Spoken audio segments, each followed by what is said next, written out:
property in Anderson County, and from what I'm told, it was like the poorest farm there ever was in Anderson County, and they decided to come to Shelby County and buy some land. How the family bought this land is still a mystery, because apparently it was the poorest farm that they came off of in Anderson County, and then decided to land on this piece of heaven in Southville. And this is the home place to the Burke family farm. Duval, Burke, and Dean, as well as Kevin, but all of them go out there and manage it. It started out as a mule farm, managing and selling mules. So it's been very interesting learning about the Burke farm and the family. Although there's no more mules there, I'm sure Dean's okay with that. It's now full of beef cattle, and occasionally if you pull in there, you might see somebody, aka Duval, managing an office chair. That's his natural habitat in the barn. He's also the farm breeder if you go over there. A few years ago, we had a good encounter with Kevin Burke. He came into our office, and the NRCS office, asking if we could just come out to the property and just talk to them and give them guidance as to what they can do to better their farm.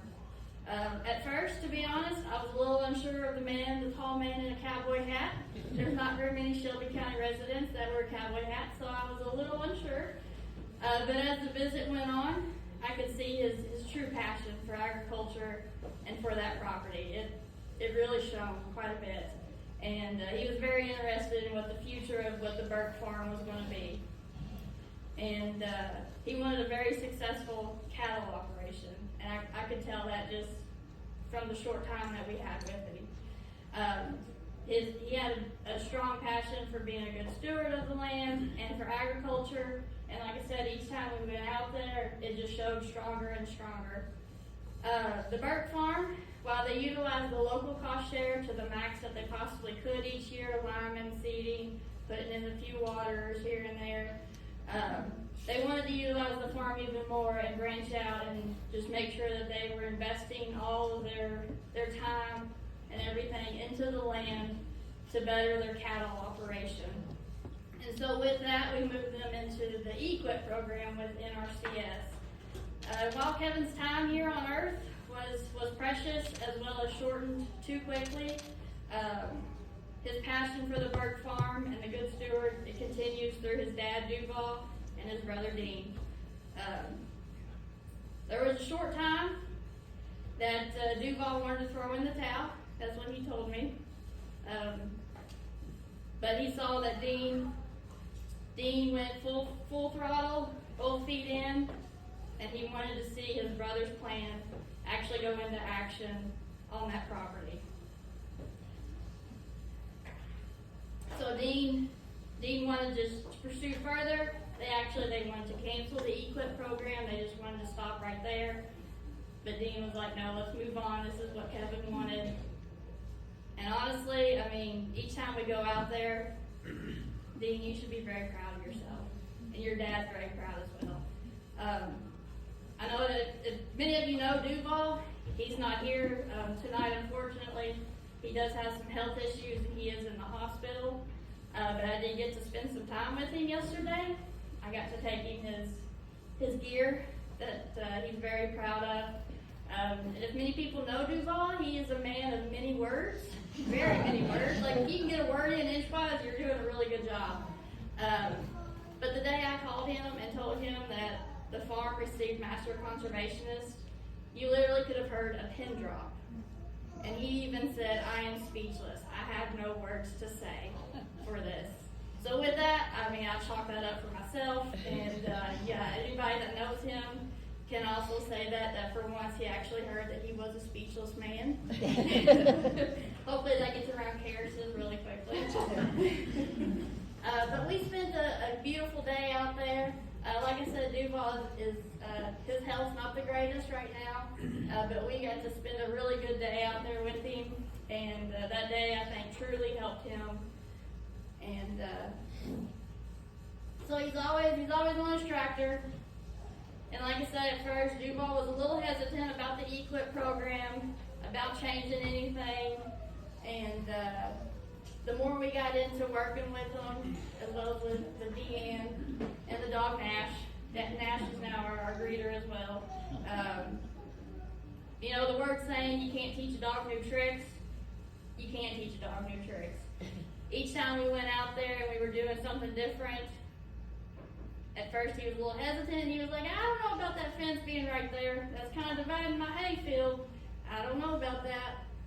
But now he's actually seeing it in operation, and he really does like it. Like, he was speechless yesterday when I talked to him at the hospital, so he really does enjoy it.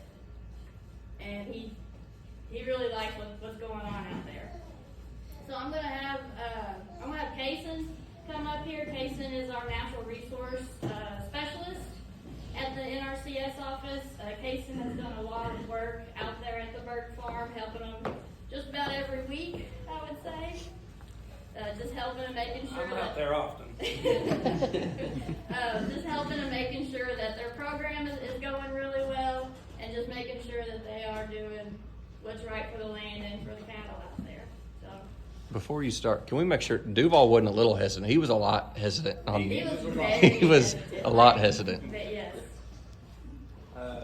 I think we've made a believer out of him, though, don't you, Dean? Absolutely. So, I'm not going to speak very long. I'm going to talk a little bit about what we've tried to do out there, and kind of preface this with any program that we do or anything that people are implementing, like Dean out there, to kind of optimize the operation that he's got. Is it's never a one size fits all.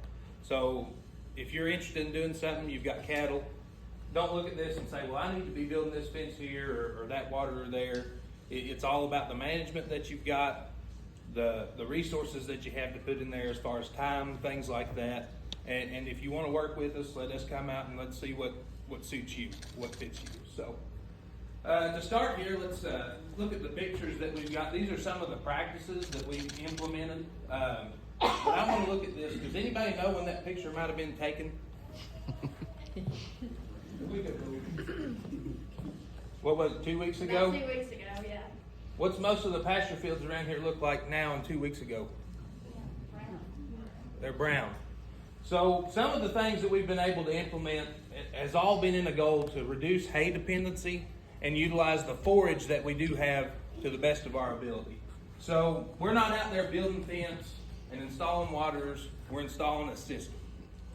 And that system just so happens to include, for Dean and the Burke family farm, some interior fence, a lot of interior fence. How many feet have we built? Over 3,000. Over 3,000, and we've got more to go, don't we? A variety of different sources for water that allows us to implement this grazing system. And we've recently adopted out there the use of temporary fencing. Temporary fencing has been a great tool for Dean. It's not for everybody. He has the ability to go out there and move cattle pretty often. It gets him some time out there. He really enjoys it.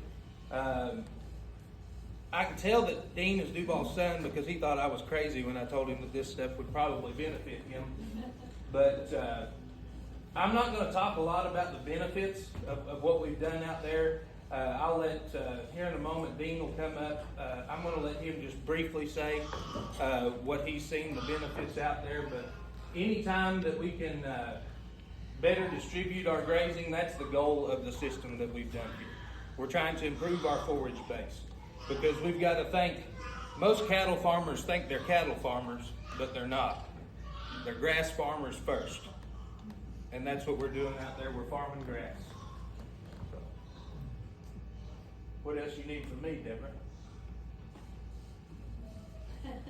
What was Duval telling us in that first picture on the left? This one here is probably pretty important.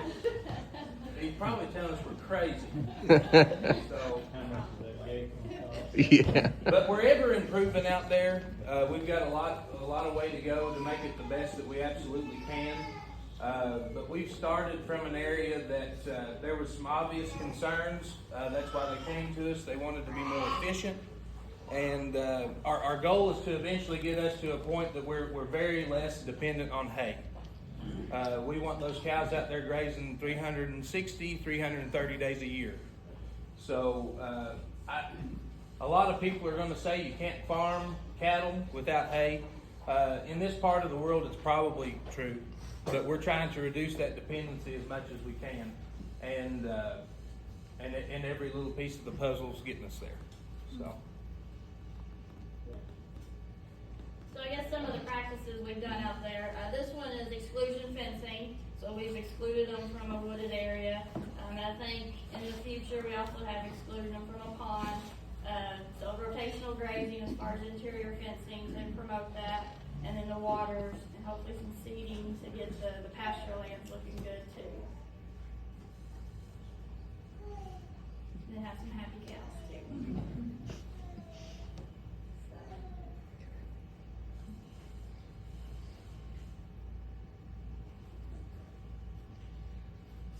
These pictures are 2 weeks ago? 2 weeks ago, yes. Yes, they were. and Dean's been stressing about the way it looks. Doesn't it look good? It's amazing.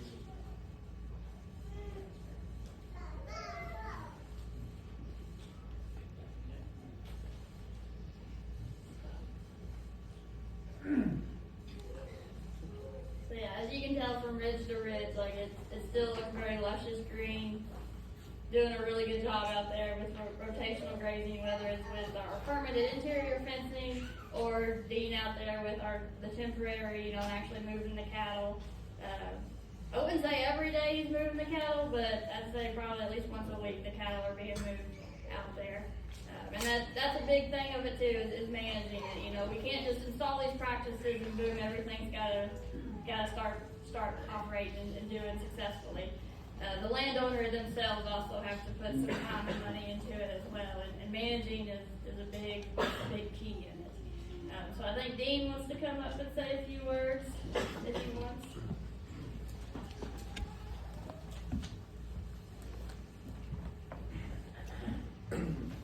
I just wanted to come up and thank everyone for being here tonight. As Deborah was telling the story, it was my brother Kevin that started this. It was a passion and dream of his, and unfortunately we lost him in January of 22. And I remember we got turned down the first year we applied for it, and so I don't know in the next year when it comes out the approvals, but that's in what usually May. So Kevin had passed away in January of 22, and we had gotten turned down previously, and so come about May of 22, get a letter and open it up, and we had been approved, and so I took it up to the barn where Dad always sits, and showed it to him, and we talked about it a little bit, and we quickly both agreed that it was a thing that we wanted to continue to pursue, the dream and the vision of Kevin. And so I just want to, and also my dad Duval too, because without my brother Kevin or my dad, I'm not up here talking to you all tonight and accepting this award on behalf of the Burke family. And it hurts me a great deal that neither one of them are able to be here tonight. But I just wanted to thank them, and also I'd like to thank the Shelby County Conservation Office, Kason and Deborah and Adam. In my opinion, I hear about them going to other people's farms, so I know it's not just me, but in my opinion, they go above and beyond. These folks have been to Southville many times to the Burke farm.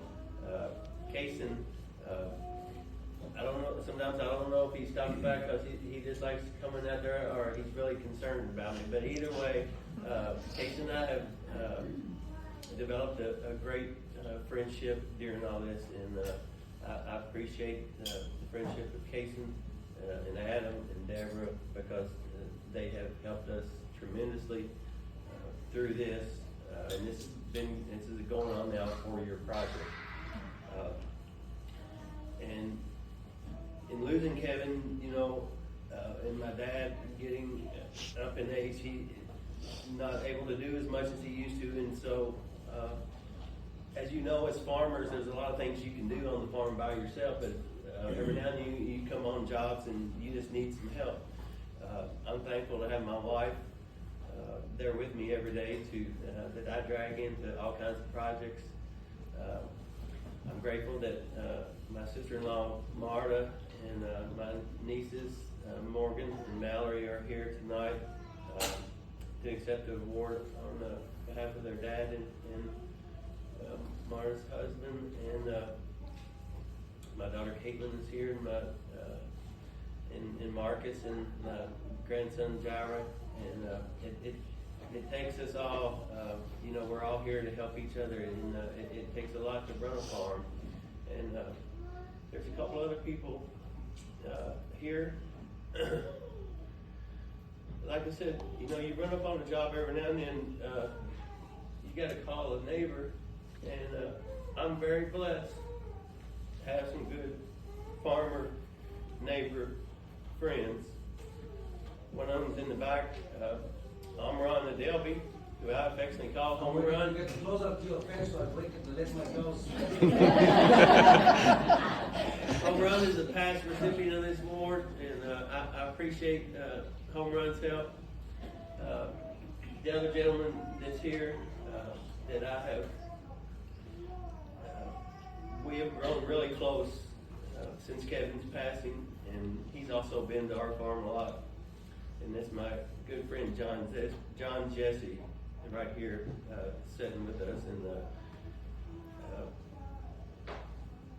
you know, as I said, it takes all of us, and we're all good at helping each other, friends and family and farmers. But you know, you have those people that not only you call and say, hey, can you help me next Tuesday, but when something goes really bad at the farm and you pick up the phone and you're thinking, okay, who can I get that I know that's going to come?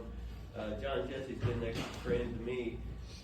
Many times he has dropped what he's doing to come give me a hand, and so has Home Run. And I told John the other day, I said, you know, you've become a really good friend to me, and I said, not just a friend, a good friend. I said, John, do you know what the difference between a friend and a good friend is?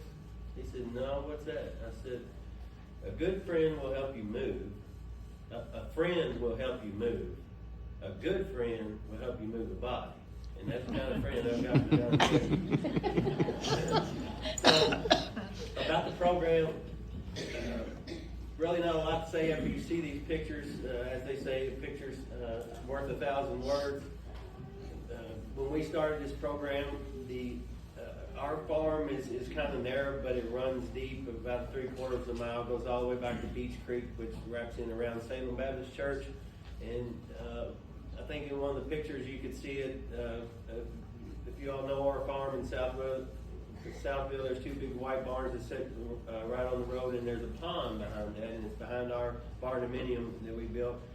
And before implementing this program with the Shelby County Soil Conservation and NRCS, that was all the water we had.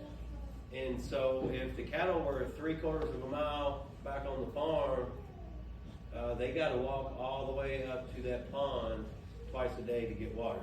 And as many of you know, if a cow walks more than 900 feet, they're walking way down. Okay? And so it was extremely difficult to run any kind of productive operation with that setup, with the pond being the only water source. And so Case and Deborah Adam came out. This is not an overnight thing that was put together. It's going on 4 years now. They came out, they worked with us. It's countless hours of preparation, planning, money from both sides. And there's a lot that goes in it, a lot of planning, and collectively, we came up with a great plan that is working successfully. Wasn't without its hiccups or hitches, but we got through that. I'm very pleased with it. We did, as Deborah mentioned, the exclusion fencing. We did interior fencing to create the pastures. Basically, before our farm was one big pasture field, and now we have 5 rotational fields. Not counting the one up front, the smaller lots up front that we have our beef cattle that are in our beef production business that Deanne and I run, where we sell beef off the farm. But we have 5 rotational fields, and we added automatic cattle waters in each of those fields. And this just goes to show that by following the practices of soil water conservation and NRCS, the plan does produce good results. And by having the fencing, having the rotational pastures, having the waters, allows us to constantly rotate the cattle. And then when Kason finally talked me into going electric, it is so, I should have done it a long time ago. He finally sold me on it. I did it. I love it because you can create any size pasture that you want to, and it's temporary. You just run it out there, and you can do it by yourself. By yourself, you can. You can create a rotational pasture by yourself, big, small, whatever size you want to make it.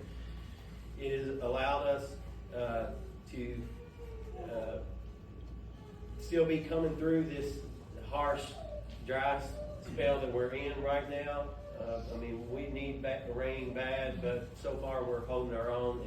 But without implementing the program from the NRCS and the Soil and Water Conservation, we would be in really big trouble right now. So we are thankful to have it, and I love these guys, and I look forward to more projects and things coming down the road. Thank you all.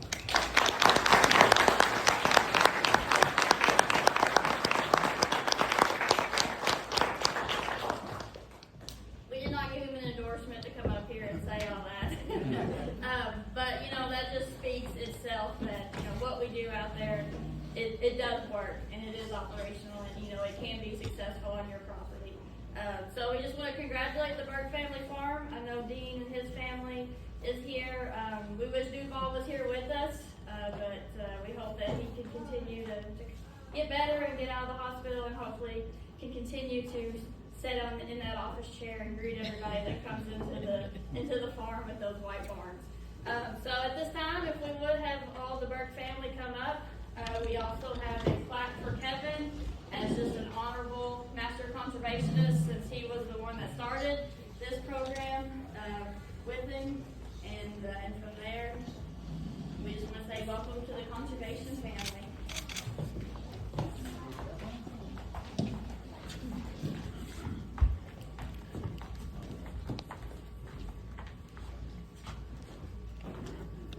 Everybody in there?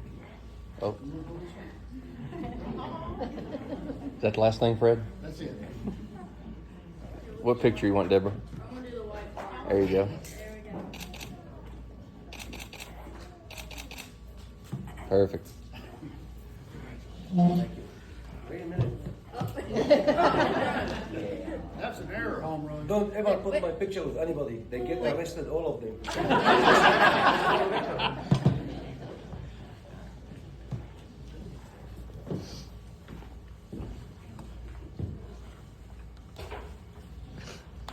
You run out of hands.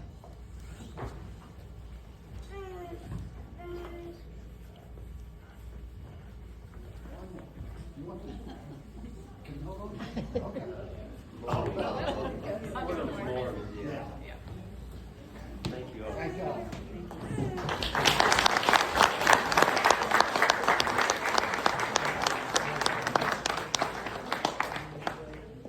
Congratulations to the Burke family.